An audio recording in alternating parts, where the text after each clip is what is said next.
I'm gonna call the April 10th, 2018 Board of Selectmen's meeting to order.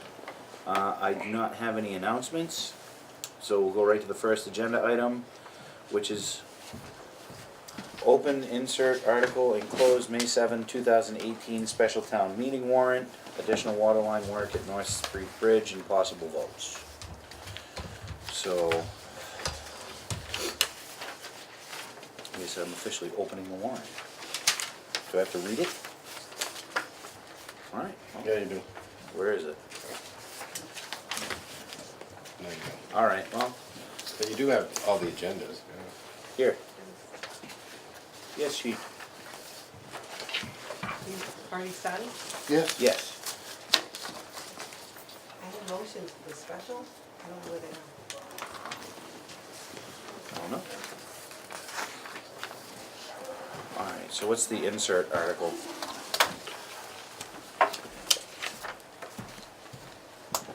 Bill, you're on. Okay, North Street Bridge, as you know, we have some issues and we're doing some work on there actively.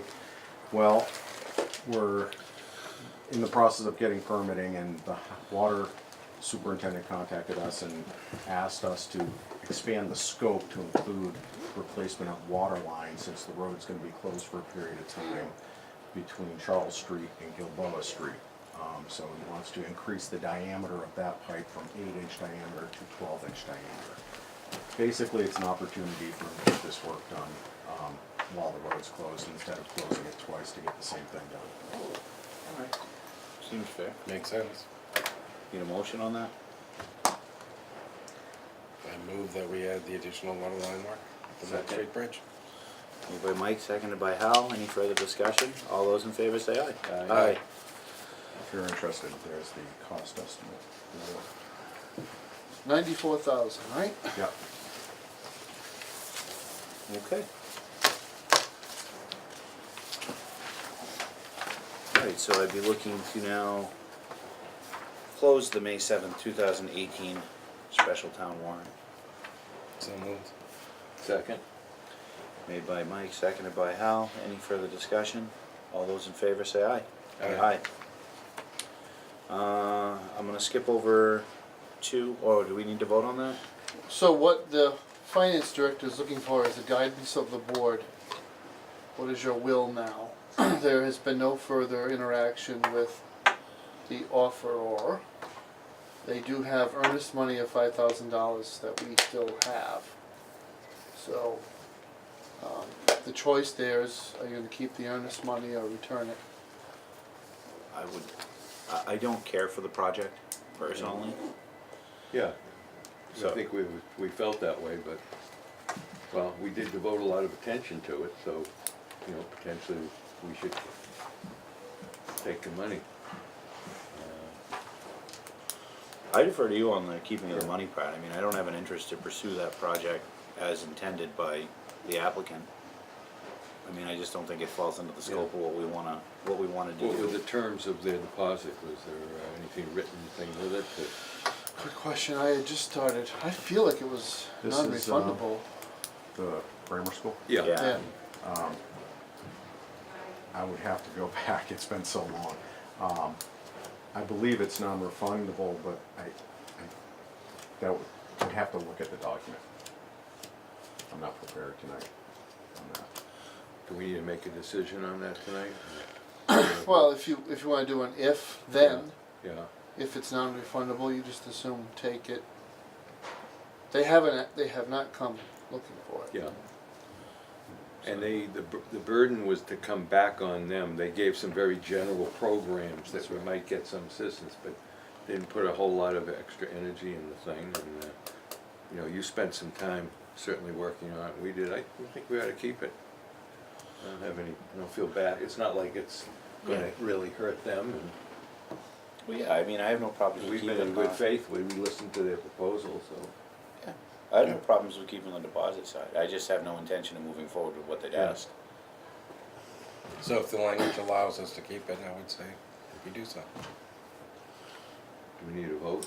I think to make me feel better, Yeah. if you would entertain a motion, Mr. Chairman, to direct the administrator to correspond with party reject their offer and inform them that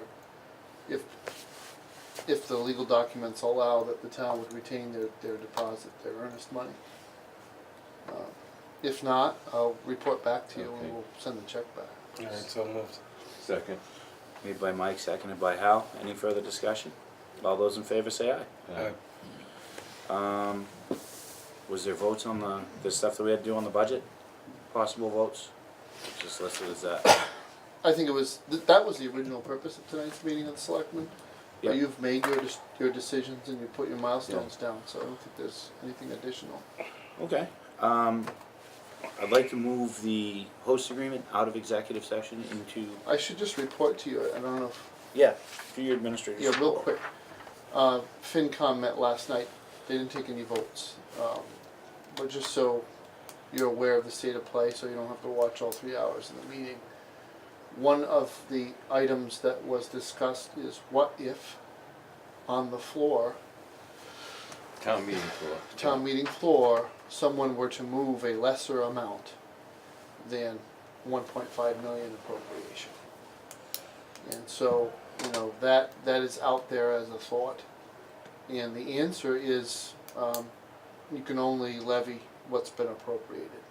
So you would still, whatever's left from the contingent budget, should the override pass, let's say they only appropriate 800,000 of the 1.5 million. The 700,000 would be off the table after September 15th.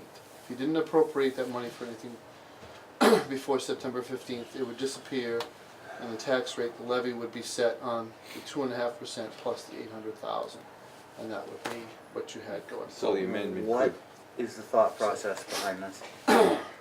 So effectively, there's some advocacy that a smaller number has a better chance of passing for those who are in favor of it. The problem is that The vote will ballot, be but- the 7th of March, I was of gonna say, May. but the ballot's still gonna say The 1.5. ballot's still gonna say 1.5 and it's the very next morning. So the only people who really know what had happened at town meeting would be the people who were there. Yeah, so anybody who comes to vote will assume that they're voting for 1.5 and it's the million. right, next day. Yeah. So, I would- no, Probably strongly urge the individuals that are looking at appropriating less than the $1.5 million off of the floor to explain to them that the logic and thought process behind it, of if it was a smaller amount it would pass, is foolhardy at best. Because if we'd offered a $600,000 override and balanced the budget, we'd have somebody saying, well, if you'd done 3, I would have said yes. It's a cop-out for, and I'll just call it the way it is, I have no problem with it. That's a total cop-out. So there was a lot of labor hours that were put into that budget to come up with a $1.5 million number and an overall plan of a 5-year balanced budget, and $800,000 doesn't cut it. But it's sort of, it's meaningless, because at that point it's too late. They're voting the next day. So regardless of whether they think a smaller amount will pass, people voting won't know a smaller amount has been appropriated. Right. but if let's suppose the smaller amount passed at town meeting and the larger amount passed the next day, then you need another town meeting action to increase that. So that's theoretically what could happen, I guess. It could. Yeah, that could happen. Yeah, It's duplicating and triplicating efforts. yeah, Is you go forward with your best foot forth and, Yeah. and hope for the best. right. So the other parliamentary update, just because there seems to be, your board forwarded a reduction in the BVT request. So the way to handle that, by legal counsel's advice, is to break that into its own article. So when you see the budget presented, when you get to BVT line, it'll say see Article 5. Article 5 will be voted upon separately. And the way this will probably roll out is what's published in the warrant is the actual request from BVT. Either the first motion will be a lesser amount, or, depending on who's recognizing what motion they make, if they move the article as written, it would be in order to amend that motion with the lesser amount. So that's kind of how it's going to play out. What that does is it allows the BVT budget to be presented as it was forwarded, so that part of the statute is met. Yeah. And then you can vote the number that you see fit after that, using Robert's rules on the floor. The last thing is there's been some discussion of possibly moving articles out of order in order to accomplish perhaps a reduction in the capital budget so that the money could be moved to the library. So basically, use of free cash. Moving the articles out of order, both by bylaw and by Robert's rules, would require a 2/3 vote. So there's a significant procedural impediment to accomplishing that, but that's one of the items that might be out there as well. So it's going to be an interesting town meeting, so I just thought you guys wanted to know that. That's my report, Mr. Chairman. Thank you. So, as I'd say to Matt, there is a item that was originally slated for executive session that I would like to move into general session for a potential vote. And that is the recreational host agreement for cultivation and processing for medical alternatives that Mr. Cortez and I negotiated I think a fair and equitable deal for all parties concerned, which would have the town realize an additional $80,000 in revenue by allowing Mr. DeCaro and Medical Alternatives to grow and process and cultivate recreational marijuana. So it's not sales, it's not a retail establishment, it's just growth and cultivation and processing. And I Seems like a believe, no-brainer to me, it's just that it's not retail, so. and keep me honest on that, that was the language that we had put in there, I wanted to make sure that I had it square. So, I mean, I would like to put a motion forward to approve the host agreement so we can move forward and send that back over to Mr. DeCaro. And then this host agreement is an addendum to the original host agreement? It's separate. It's a separate freestanding agreement Okay. with So- its own impact fee, which is separate and apart from the impact fee that was established earlier. Okay. Because of the timing of this, that impact fee is what it is. And that's the agreement between the town and Medicinal Alternatives. Is $150 after a year of sales, blah, blah, blah. The recreational agreement was entered into after the recreational statute was passed, so we're subject to that. So there are limits. The impact fee can't be more than 3% of gross sales, and it needs to be documented by the town. So there's a little bit, one reason why it was an executive, doesn't really need to be anymore, is we had conversations with legal advisors on how that's gonna work, the mechanics of it, because the Commonwealth is still trying to work out. What it looks like is we're gonna have to document how we arrived at that number, with real expenses that are part of the general fund. The agreement is probably more than sufficient because it references public safety and other impacts. So a lot of what we'd be scoring would be public safety issues, whether it's maintenance of particular pieces of equipment or training or infrastructure improvements. It's all gonna come back to public safety. So I think you're covered. Okay. If we have any trouble with it, we have the opportunity to go back to the other party. Does the Attorney General approve all the agreements, or? So I think the commission, or- CCC and DOR are gonna approve all of Yeah. these. So do we have it before the meeting so that we can insert the? Oh, see, I wasn't sent to you in your packet? No. There's Right here. multiple copies there. So that we can say it's. I'm keeping everything over here, I'll give it to you when I feel like.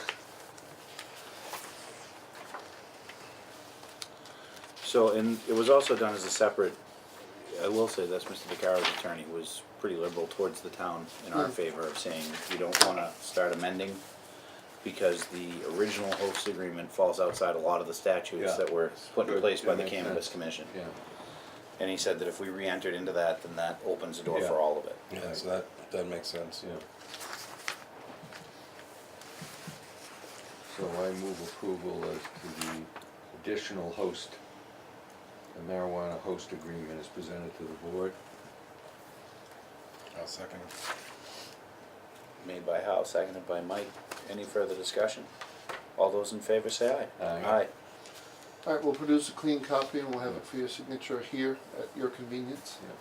There's a window of license application that Mr. DeCaro has, he needed this to proceed with his license application. And that window, I believe, either opens or closes on the 17th. So either way, if we could get all your signatures before next Tuesday, I'll have Suzanne communicate with you guys. Okay. Okay. So at this point, I would entertain a motion for adjournment. So moved. Second. You got I was anything? thinking about it. You were thinking on it? Yeah. Well, you're not in a hurry to get home, do you? Yeah, I'm in a hurry. All right. All Made by Mike, seconded by Hal. All those in favor say aye. Aye. Aye.